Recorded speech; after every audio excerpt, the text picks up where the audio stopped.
Hello students, welcome to M K H. मैं रूबी सिंगाटिया और आज हम कंप्लीट करने वाले हैं आपकी एक्सरसाइज 4.5।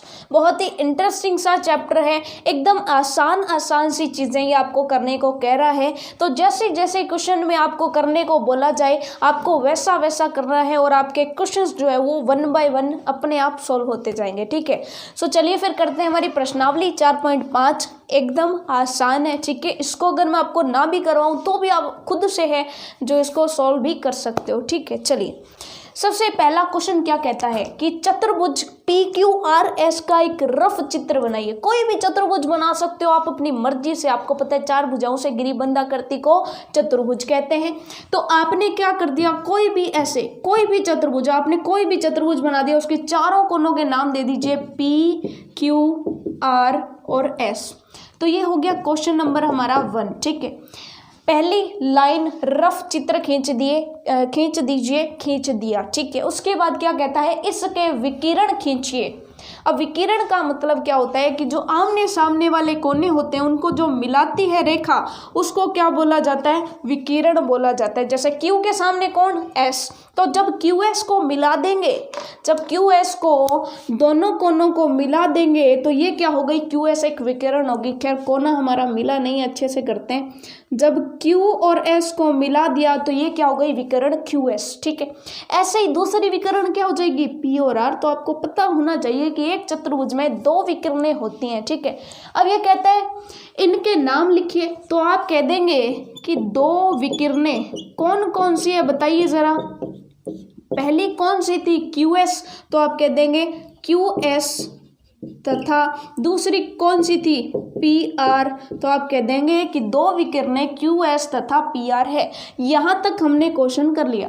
उसके बाद क्या कहते हैं कि क्या विकिरणों का प्रतिच्छेद बिंदु, प्रतिच्छेद का मतलब होता है कि ये दोनों विकिरणें जहाँ पर काट रही हैं, ये दोनों विकिरणें एक दूसरे को इस बिंदु पर काट रही हैं।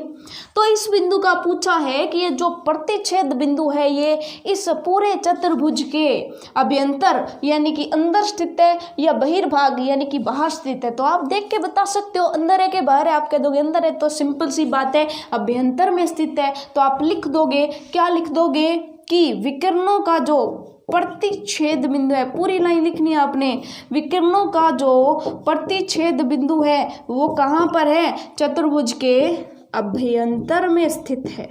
ये चीज़ आपको समझ में आ गई। तो ये तो इतना सिंपल सा था। क्वेश्चन नंबर 1 हमारा हो गया। अब चलते हैं सेकंड नंबर क्वेश्चन में। एकदम आसान सा क्वेश्चन है। क्या कहता है, चतुर्भुज KLMN का रफ चित्र खींचिए। चलिए, ये तो फिर हमने ऐसा चतुर्भुज बनाया, आपकी मर्जी, आप कैसा भी चतुर्भुज बना सकते हैं। ठीक है, ये लीजिए, हम जो है हल, या फिर आप इंग्लिश में लिखें सॉल्यूशन नंबर 2 KLMN, कोई भी हमने कैसे भी बना दी। ये लीजिए, हमने ऐसे बना दिया। ठीक है, KLM और N। ठीक है, लाइन वाइज लिखना है KLMN। ठीक है, ये बना दिया हमने एक चतुर्भुज। अब वो क्या कहता है, सम्मुख भुजाओं के 2 युग्म। सबसे पहले आपको पता होना चाहिए सम्मुख का मतलब क्या होता है, आमने सामने वाली।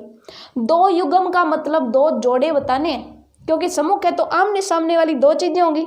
2 चीजें हो गई तो एक जोड़ा बन गया, लेकिन हमें जोड़े कितने बताने हैं, 2। ठीक है, यानी 2 बार हमें सम्मुख भुजाएं ढूंढनी होगी। तो इस भुजा के सामने वाली भुजा कौन, इसके सामने ये वाली, तो ये और ये भुजा क्या हो गई, सम्मुख भुजा हो गई। तो चलिए आप अब क्या लिख देंगे, सम्मुख भुजाएं कौन कौन सी है, KN और LM। KN के सम्मुख भुजा कौन सी है, LM है। अब ये तो हो गया एक जोड़ा KN और LM का। दूसरा जोड़ा कौन सा है, KL और NM। तो आप कह देंगे KL के सम्मुख भुजा कौन सी है, NM है। और यहाँ पे लगा देंगे तथा। ये चीज़ आपको समझ में आ गई। तो एक जोड़ा आपने ये बता दिया, एक जोड़ा आपने ये बता दिया, तो एक युग्म और एक युग्म 2 युग्म हो गए। ये चीज़ आपको समझ में आ गई, यानी कि ये और ये वाली और ये वाली, ये दोनों सम्मुख है और ये दोनों सम्मुख है। ये चीज़ हमने बता दी। ठीक है, अब देखिए सेकंड क्या कहता है कि सम्मुख कोणों के 2 युग्म बताइए। कोण भी आमने सामने वाले बताने हैं। तो अगर कोण के ले लोगे तो इसके सामने वाला कोण एम, और कोण एन ले लोगे तो इसके सामने वाला कोण एल। तो आप क्या करोगे, यहाँ पे बी में लिख दोगे कि कोण के सम्मुख, कोण के का सम्मुख कोण कौन सा है, के का सम्मुख कोण है कोण एम है, तथा कोण एन अगर ले लो, कोण एन का सम्मुख कोण कौन सा हो जाएगा, आप कह दोगे एन का सम्मुख कोण है एल, कोण एल है। ये चीज आपको समझ में आ गई। अब नेक्स्ट हमसे पूछा है आसन भुजाओं के दो युग्म। आसन का मतलब होता है एक के बाद जो दूसरी आती है, एक के बाद जो दूसरी आती है उसका हमें बताना है कि कौन कौन सी भुजाएं जो है वो आसन भुजाएं हैं।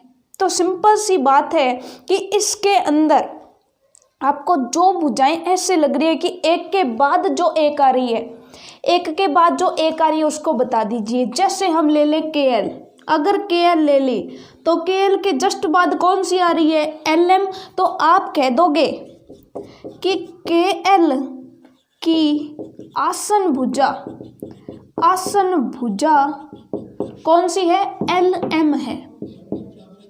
यानी कि एक तो ये वाली भुजा हो गई और इसके जस्ट आगे आने वाली ये वाली भुजा, और आसन भुजाओं के अंदर एक बिंदु जो है वो कॉमन होता है। ये चीज़ आपको समझ में आ गई। यानी कि आसन भुजाओं का मतलब होता है एक के बाद जो दूसरी आ रही है। आप ये भी कर सकते थे, ये ले लेते उसके बाद ये ले लेते, ठीक है। इसके साथ ये नहीं ले सकते। क्यों नहीं ले सकते? क्योंकि त्रिभुज हमारे चतुर्भुज का नाम देखो कहाँ से शुरू हो रहा है, के से शुरू हो रहा है।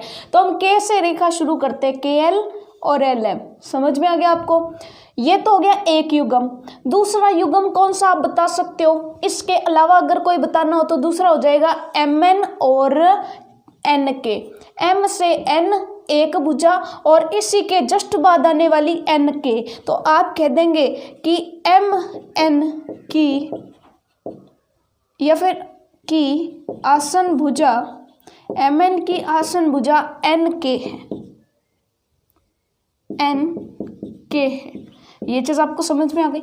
आप ऐसे भी लिख सकते हो कि के एल तथा एल एम आसन भुजाएं हैं, एम एन तथा एन के दो आसन भुजाएं। ये चीज़ आपको समझ में आ गई। तो दो जोड़े आपने यहाँ पे बता दिए। अब हम चलते हैं इसका जो फोर्थ पार्ट है उसकी तरफ, आसन कोणों के दो युग्म। अब कोण आसन का मतलब क्या है? जो एक के बाद दूसरा कोण आ रहा है, ठीक है। तो देखिए अगर हम इस कोण की बात कर लेते हैं, हमें चलना किधर, के से एल की तरफ चलना है क्योंकि के के बाद एल आ रहा है चतुर्भुज में, ठीक है। तो के के बाद देखो के का आसन कोण कौन सा है? तो के बाद जस्ट इधर जाए तो कौन सा कोण आता है? कोण एल। तो आप कह दोगे डी में, आप कह दोगे कि कोण के तथा कोण एल आसन कोण है। समझ में आया? यानी कि एक कोण ले लिया, उसके बाद आगे चल रहे हो तो कौन सा कोण आ रहा है? ये वाला।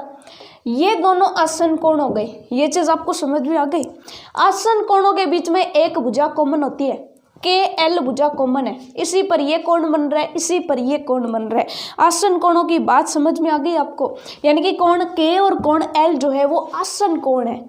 आप ऐसे देखा होगा आपने, जब मूवीज बनाते हैं तो ऐसे जो है डायरेक्टर साहब कुछ देखते हैं, तो जब ऐसे देखते हैं तो आप देखते हो कि ये वाला जो कोण है और इस कोण के जस्ट आगे वाला कोण कौन सा है? ये वाला। तो जब ये वाला और ये वाला कोण, दोनों कोण जो होते हैं वो आसन कोण होते हैं। समझ में आ गया? ऐसे जो भी कोण होंगे वो आसन कोण होंगे, ठीक है। सो ये वाला जो कोण है और ये वाला जो कोण है वो आसन कोण होंगे। कहने को तो ये और ये भी आसन है, ये और ये भी आसन है, लेकिन हमें तो दो ही बताने, तो हम कोई भी दो बता सकते हैं, ठीक है। दूसरा हम कौन सा बता देते हैं? एम और एन बता देते हैं। तो हम कह देंगे कि कोण एन तथा कोण एम दो आसन कोण है। समझ में आ गया? ये दोनों क्या है? आसन कोण है। न आधा और आएगा, आसन कोण है। ये चीज आपको समझ में आ गई। तो आसन कोणों के बारे में भी हमने बता दिया। ये हो गई हमारी प्रश्नावली 4.5 कंप्लीट। अब हम चलते हैं हमारी प्रश्नावली 4.6 की तरफ। जिसमें हमने वृत्त के बारे में पढ़ना है, वृत्त के जितने भी हिस्से होते हैं सब कुछ के बारे में पढ़ना है। लेकिन उससे पहले प्रश्नावली के क्वेश्चन हम देखेंगे, लेकिन उससे पहले हम थोड़ा सा समझ लेते हैं कि प्रश्नावली के अंदर जो भी चीज़ें यूज़ होंगी, जो भी चीज़ें यूज़ हो रही हैं वो क्या क्या चीज़ें, थोड़ा सा देखिएगा यहाँ पर कि हम क्या कह रहे हैं। हमें पढ़ना है वृत्त के बारे में, जो भी छोटी छोटी चीज़ें आ रही हैं उनको पहले थोड़ा सा समझ लेते हैं, फिर क्वेश्चंस की तरफ चलते हैं। सबसे पहले एक बात बताइए कि वृत्त क्या होता है। प्रश्नावली है हमारी 4.6। सबसे पहले देखें तो वृत्त क्या होता है। तो सिंपल सी बात है कि एक आपने देखिए, वृत्त का मतलब जब भी आपको वृत्त बोला जाए तो आप ऐसे बना देंगे, है ना, यही तो वृत्त होता है, यही तो होता है ना लगभग। लेकिन अगर आपसे इसकी परिभाषा पूछ ली जाए तब क्या करेंगे, तो हमें इसकी परिभाषा देखनी है कि एक्चुअल में वृत्त होता क्या है। वृत्त क्या होता है कि आपने एक निश्चित बिंदु ले लिया, इस निश्चित बिंदु से कोई भी निश्चित दूरी देख लो, 5 सेंटीमीटर, 6 सेंटीमीटर, 7 सेंटीमीटर, कोई भी एक फिक्स कर लो। हमने फिक्स कर ली 5 सेंटीमीटर, और हम क्या कह रहे हैं कि इस निश्चित बिंदु से एक निश्चित दूरी कितनी मानी, 5 सेंटीमीटर। इस निश्चित बिंदु से 5 सेंटीमीटर दूरी पर जो भी बिंदु है सबको मिला दो। तो अब देखिए 5 सेंटीमीटर दूरी पर कौन कौन से बिंदु आएंगे। मान लीजिए 5 सेंटीमीटर दूरी पर एक ये बिंदु आ गया, दूसरा बिंदु कहाँ आएगा, दूसरा बिंदु यहाँ आ गया, तीसरा बिंदु यहाँ आ गया। अब ये निकालने का तरीका क्या है, 5 सेंटीमीटर का प्रकार खोल लेते हैं। ठीक है, प्रकार खोल लिया, प्रकार की जो तीखा हिस्सा होता है वो यहाँ पर लगा लिया इस निश्चित बिंदु पर, और जो पेंसिल है उसको 5 सेंटीमीटर की खोल के घुमा रहे हैं। तो इस तरह से जो वृत्त बनेगा, इस तरह से जो जितने भी बिंदु आएंगे उनको मिला दिया जाएगा। जो भी 5-5 सेंटीमीटर पर आ रहे हैं सारे के सारे बिंदु चारों तरफ होंगे ना, कि 5 सेंटीमीटर इधर, 5 सेंटीमीटर इधर, 5 सेंटीमीटर इधर, 5 सेंटीमीटर इधर, यानी कि सभी दिशाओं में 5 सेंटीमीटर की दूरी पर जितने भी बिंदु हैं उन सबको मिला दिया जाए तो वो क्या बन जाता है, एक वृत्त बन जाता है। तो वृत्त की परिभाषा क्या हो जाएगी कि सिंपल सी बात है, एक निश्चित बिंदु से निश्चित दूरी पर स्थित सभी बिंदुओं को अगर मिला दो, ये निश्चित बिंदु इससे निश्चित दूरी पर जितने भी बिंदु स्थित हैं उन सभी को मिला दिया जाए तो हमें क्या प्राप्त हो जाता है, वृत्त प्राप्त हो जाता है। ये चीज़ आपको समझ में आ गई। अब ये जो निश्चित बिंदु है ये तो क्या होता है, वृत्त का केंद्र। ये जो बीच वाला बिंदु होगा ये क्या हो जाएगा, वृत्त का केंद्र। और केंद्र को क्या कहते हैं, इंग्लिश में ओरिजिन कहते हैं, इसलिए ओ से शो करते हैं। तो ये क्या हो गया, ये हो गया वृत्त का केंद्र। तो सबसे पहले हमने एक चीज़ पढ़ ली, केंद्र, जिसको किस से शो करते हैं, ओ से शो करते हैं। उसके बाद है कि ये जो दूरी है, ये जो दूरी है इसको क्या बोला जाता है, त्रिज्या। त्रिज्या को इंग्लिश में रेडियस कहते हैं, इसलिए इसको जो त्रिज्या है उसको किस से शो करेंगे, आर से। Are for radius. रेडियस क्या होती है, केंद्र से बाहर वाली ये जो बाउंड्री है उस तक की दूरी। ये अच्छा सा वृत्त नहीं बना है, हम थोड़ा इसको सही कर लेते हैं।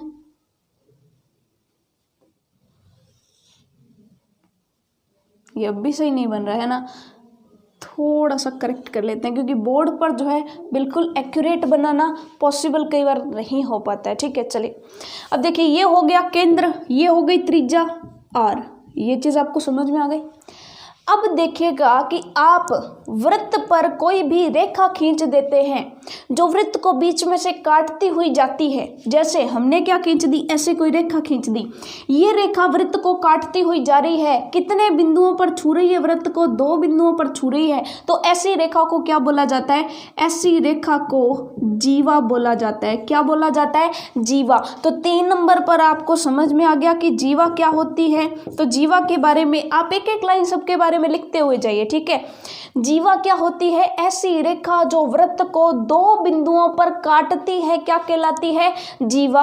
अब वृत्त के अंदर बहुत सारी जीवाएं हो सकती हैं, कितनी भी जीवाएं आप बना सकते हो। ऐसे बना दी, ऐसे बना दी, ऐसे बना दी, यूं बना दी, इस तरह से बना दी, टेढ़ी बना दी, सीधी बना दी, किसी भी तरीके से आप जीवा खींच सकते हो जो वृत्त के बीच में से जाती है। सारी की सारी क्या होगी, जीवा होगी। ये चीज़ आपको समझ में आ गई। ठीक है, लेकिन एक स्पेशल टाइप की जीवा होती है, एक स्पेशल प्रकार की जीवा। केंद्र यहाँ पर होना चाहिए लगभग। स्पेशल प्रकार की जीवा जो इसके केंद्र से होकर जाती है, केंद्र से होकर गुजरती है। कौन सी, बीच वाली। बीच वाली ऐसे जीवा खींच लोगे तो ये बिल्कुल केंद्र से होकर जा रही है ना, तो ये जीवा सबसे बड़ी होती है। जो भी जीवाएं खींचोगे, चलिए हम जो है ना इस रेखा में सारी की सारी जीवाएं खींच रहे हैं। अब अगर मैं पूछूंगा इन सभी जीवाओं में से सबसे बड़ी वाली कौन, तो आप कह दोगे सबसे बीच वाली जो है ये वाली बड़ी है और ये केंद्र में से गुजर रही है। तो ऐसी जीवा जो सबसे बड़ी होती है और केंद्र से गुजरती है उसको क्या बोला जाता है, उसको बोला जाता है व्यास। क्या समझ में आया कि ऐसी जीवा जो केंद्र से होकर के गुजर रही है उसको क्या बोला जाएगा, व्यास।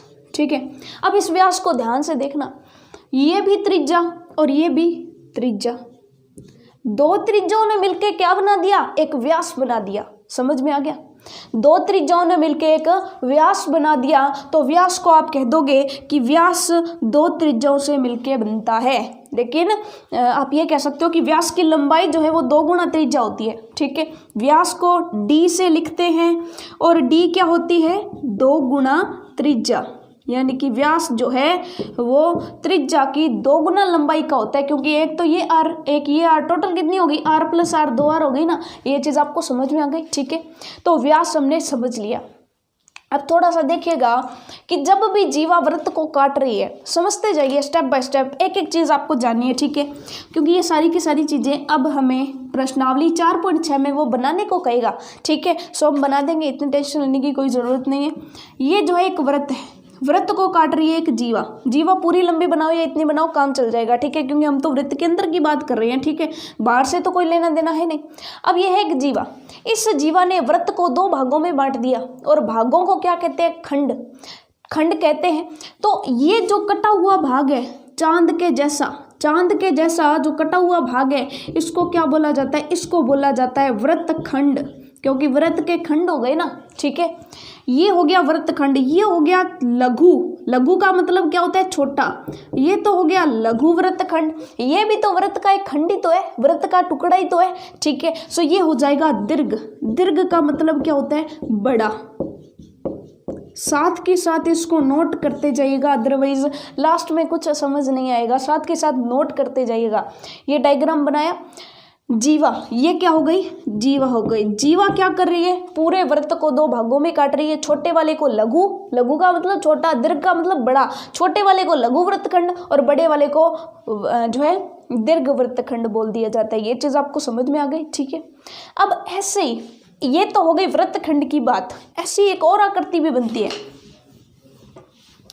अब मान लीजिए क्या हुआ कि इस तरह से पिज़्ज़ा आपने देखा होगा, है ना, पिज़्ज़ा सबने खाया होता है। तो पिज़्ज़ा आप सबने खाया है तो आपने देखा होगा कि पिज़्ज़ा इस तरह से गोल होता है और आप उसको बीच में से जब कट करते हैं तो कैसे काटा होता है, इस तरह से काटा होता है। तो जो एक पीस आपने उठाया वो कैसी आकृति है, तो वो आकृति होती है कि आपने देखा होगा कि जब वृत्त को एक जीवा काट रही थी तो उसे क्या बोल रहे थे, वृत्तखंड। लेकिन जब यहाँ पे देखिएगा ये क्या है, केंद्र से ही तो काटते ना, केंद्र। ये क्या है, एक त्रिज्या, आर है ना, त्रिज्या है। ये भी क्या है, ये भी त्रिज्या है। तो पूरे वृत्त में त्रिज्याओं के बीच का जो क्षेत्रफल है उसे क्या बोला जाता है, त्रिज्य खंड। क्या बोला जाता है, त्रिज्य खंड। तो इस चीज का ध्यान रखिएगा कि ये क्या है, त्रिज्य खंड है। ये चीज आपको समझ में आ गई।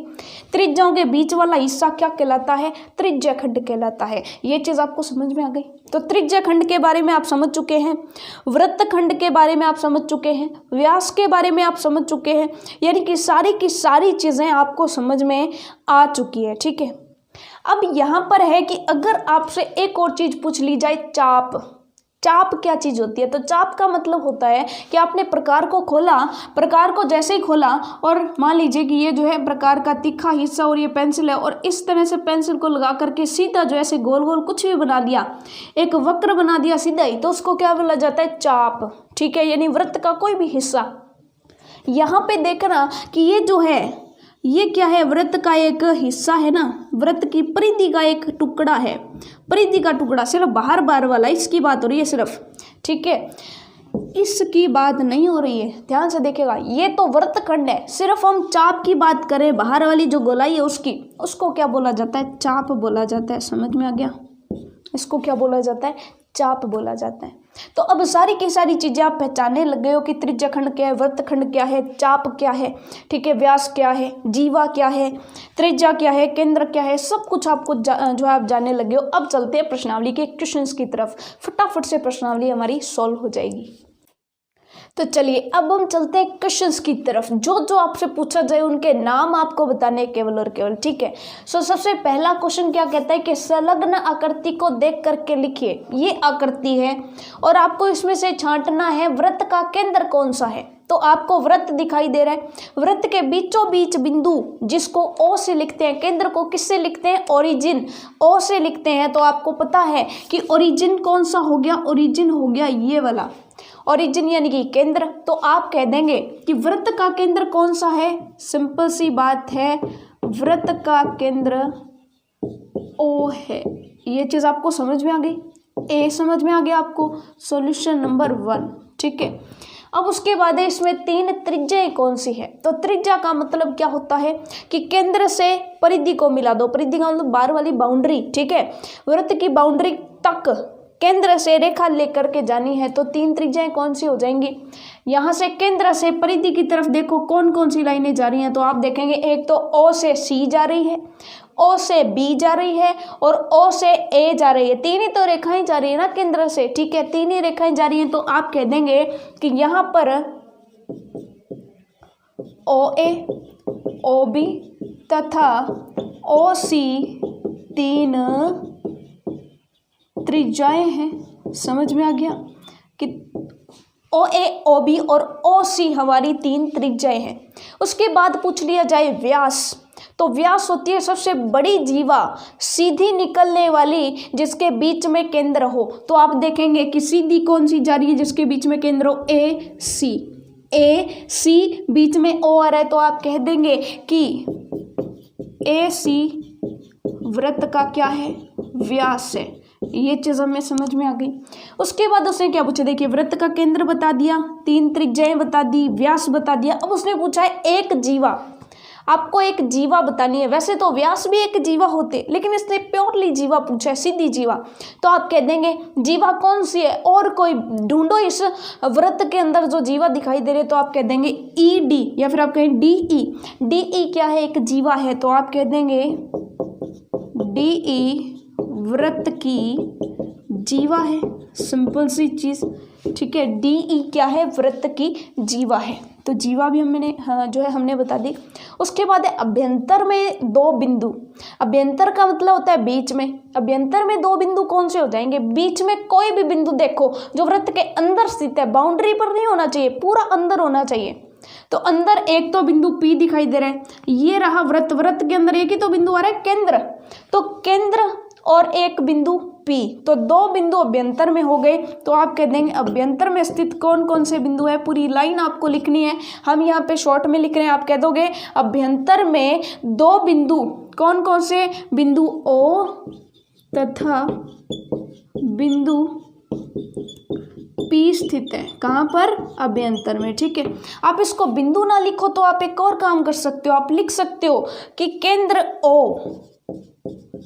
या वृत्त का केंद्र O तथा बिंदु P वृत्त के अंदर यानी कि अभ्यंतर में स्थित है, ठीक है। उसके बाद है बहिर्भाग में 2 बिंदु, एक बिंदु, बाहर कोई एक बिंदु। तो बाहर कौन सा है, Q बिंदु आपको दिखाई दे रहा है बाहर जो है वृत्त से। तो आप कह देंगे F में कह देंगे कि बिंदु Q जो है, बिंदु Q बहिर्भाग में स्थित है। कौन से भाग में स्थित है, बहिर्भाग में स्थित है। ये चीज़ आपको समझ में आ गई। अब उसके बाद का है एक त्रिज्याखंड। तो त्रिज्याखंड आपको दिखाई दे रहा है कि त्रिज्याखंड को हम डार्क कर लेते हैं, ये वाला हो गया आपका त्रिज्याखंड, ठीक है। और त्रिज्याखंड जब भी दिखाना हो तो कैसे दिखाते हैं, जैसे त्रिभुज को दिखाया जाता है ना कि एक बिंदु से शुरू हो जाओ, फिर तीनों बिंदुओं के नाम लिख दो, ए ओ बी। बीच में कौन आता है, केंद्र आता है, हमेशा बीच में ओ आएगा, ठीक है। सो कैसे लिखोगे, ए ओ बी, ठीक है। चाहे बी ओ ए लिख दो लेकिन ओ बीच में आना चाहिए। ऐसे नहीं करना कि बी ए ओ कर दो, गलत हो जाएगा। कैसे करना है, AOB या फिर BOA, कुछ भी करो लेकिन O बीच में आना चाहिए, ठीक है।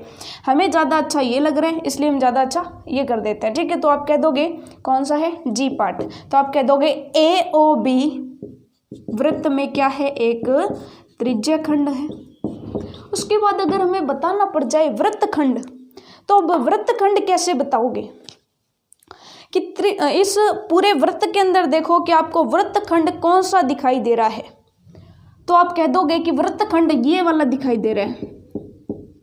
आप देखोगे कि अगर बुक में आप देखोगे तो ये थोड़े से डार्क क्यों है, वृत्तखंड डार्क किया हुआ और त्रिज्याखंड डार्क किया हुआ है, तो आप कह दोगे कि जीवा ED द्वारा जो छायांकित भाग कटा हुआ है, DE द्वारा वृत्त का काटा गया वह खंड जो छायांकित है वो क्या हो जाएगा, एक वृत्तखंड। तो सिंपल सी एक लाइन लिख लीजिए, क्या लाइन लिखनी है कि जीवा ED द्वारा, जीवा ED लिख दो, DE लिख दो, एक ही बात है।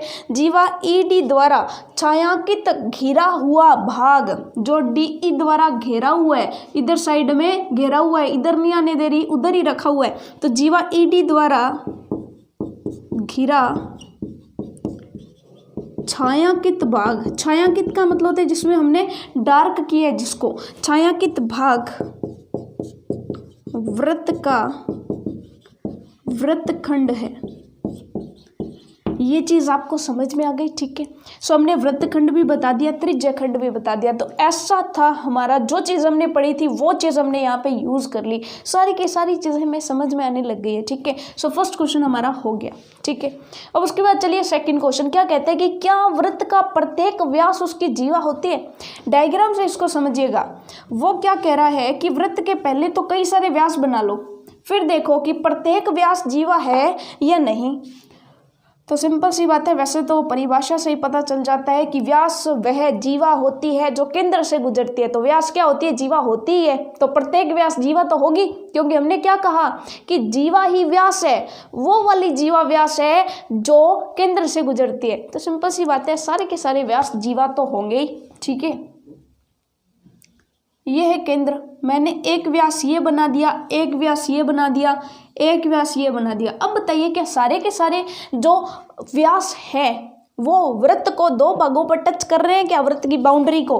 तो आप कह रहे हो ये यहाँ पे और यहाँ पे टच कर रहे हैं, ये यहाँ पे और यहाँ पे टच कर रहे हैं। बीच वाला मत कीजिए, क्योंकि बाउंड्री पर देखना है हमने, तो ये वाला यहाँ और यहाँ टच कर रहे हैं। तो मतलब सारे के सारे व्यास जो हैं, जो भी हमने बनाए वो क्या होते हैं, जीवा होते हैं। तो आप कह देंगे कि ये तो ठीक है जी, सारे के सारे जो व्यास हैं वो जीवा होते हैं। लेकिन इसका ऑपोजिट अगर पूछ लिया जाए कि सारी की सारी जीवाएं व्यास होती हैं क्या। मान लीजिए मैंने इस तरह से एक यूं जीवा बना दी, एक यूं जीवा बना दी और एक यूं जीवा बना दी, ठीक है। अब देखिए तीनों की तीनों जीवाएं, ये जीवा केंद्र से गुजर रही है इसलिए ये तो व्यास है, लेकिन क्या ये दोनों जीवाएं व्यास है क्या। तो आप कह देंगे ये तो व्यास नहीं है, ये तो व्यास नहीं है। क्यों नहीं है, क्योंकि ये केंद्र से नहीं गुजर रही है। इसका मतलब सारी जीवाएं व्यास हों ऐसा जरूरी नहीं है, केवल वो ही जीवा व्यास होगी जो केंद्र से गुजर रही है। तो ये गलत हो जाएगा, ये कह देंगे जी हाँ, ये कह देंगे नहीं, प्रत्येक जीवा व्यास नहीं होती है, वही जीवा व्यास होगी जो केंद्र से जाएगी, ठीक है।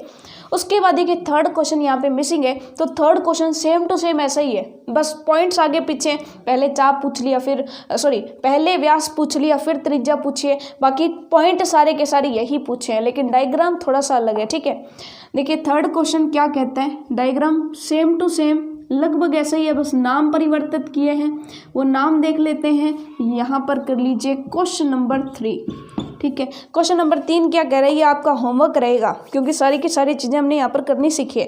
वृत्तखंड बना रही हैं P और Q, इसी तरीके से केंद्र O है और ये जो है अंदर स्थित है बिंदु M, बाहर स्थित है बिंदु N, और उसके बाद ये इसने सेम दिया है A और B, ठीक है। सो ये डायग्राम है। इस डायग्राम में आपको पहले केंद्र बताना है, 3 त्रिज्या बतानी है, व्यास बताना है, जीवा बतानी है, अभ्यंतर में 2 बिंदु बताने हैं, बहिर्भाग में 1 बिंदु बताना है, त्रिज्या खंड बताना है और वृत्त खंड बताना है। सेम ही तो है, ठीक है। सब कुछ वैसे का वैसा, बस नाम चेंज कर दिया है। तो ये आपका होमवर्क रहेगा, ठीक है। उसके बाद चलिए चौथे क्वेश्चन की तरफ। वो कहता है सत्य और असत्य बताइए। वृत्त के दो व्यास अवश्य ही प्रतिच्छेद करेंगे। प्रतिच्छेद का मतलब एक ही बिंदु से जाएंगे, एक दूसरे को काटेंगे जरूर। तो यहाँ पे हमने कई सारे वृत्त के व्यास बनाए हुए हैं। देखिए कि क्या कोई दो व्यास ऐसे हैं जो एक दूसरे को काट नहीं रहे। काट नहीं रहे का मतलब ऐसे आसपास से जा रहे हैं, एक दूसरे को किसी भी बिंदु पर काट नहीं रहे हैं। तो आप कह देंगे काटते हैं जी। क्यों काटते हैं? क्योंकि सारे के सारे व्यासों को केंद्र से तो जाना पड़ेगा, और जब केंद्र से जाएंगे एक दूसरे को काट करके ही जाएंगे, एक दूसरे का रास्ता काटेंगे ना। तो ये चीज़ आपको समझ में आ गई। तो ये चीज़ है, क्या कहती है कि वृत्त के दो व्यास अवश्य ही प्रतिच्छेद करेंगे। तो ये बिल्कुल सही है, बिल्कुल सही है कि वृत्त के दो व्यास एक दूसरे को काटेंगे जरूर। किस बिंदु पर काटेंगे इतना और पता है हमें, तो केंद्र पर काटेंगे, ठीक है। उसके बाद कहता है कि वृत्त का केंद्र सदैव उसके अभ्यंतर में स्थित होता है। वृत्त का जो केंद्र है वो कहीं बाहर हो सकता है क्या? तो आप कह देंगे बिल्कुल नहीं हो सकता, केंद्र तो बीच में होगा। तो ये भी बिल्कुल सही है कि वृत्त का केंद्र सदैव उसके अंदर, उसके अभ्यंतर में स्थित होता है। ये चीज़ आपको समझ में आ गई। तो ये हुई हमारी प्रश्नावली कंप्लीट। प्रश्नावली चौथी जो है आधारभूत ज्यामितीय अवधारणाएं जो चैप्टर है हमारा वो कंप्लीट हो चुका है। अब हम थोड़ा सा स्पीडली चैप्टर जो है करेंगे, जैसे आपको समझ में भी आएगा और चैप्टर हमारे फटाफट हो जाएंगे, क्योंकि चैप्टर वास्तव में बहुत छोटे हैं, ठीक है। सो इसी के साथ मिलेंगे नेक्स्ट क्लास में। तब तक के लिए all the best for your self studies.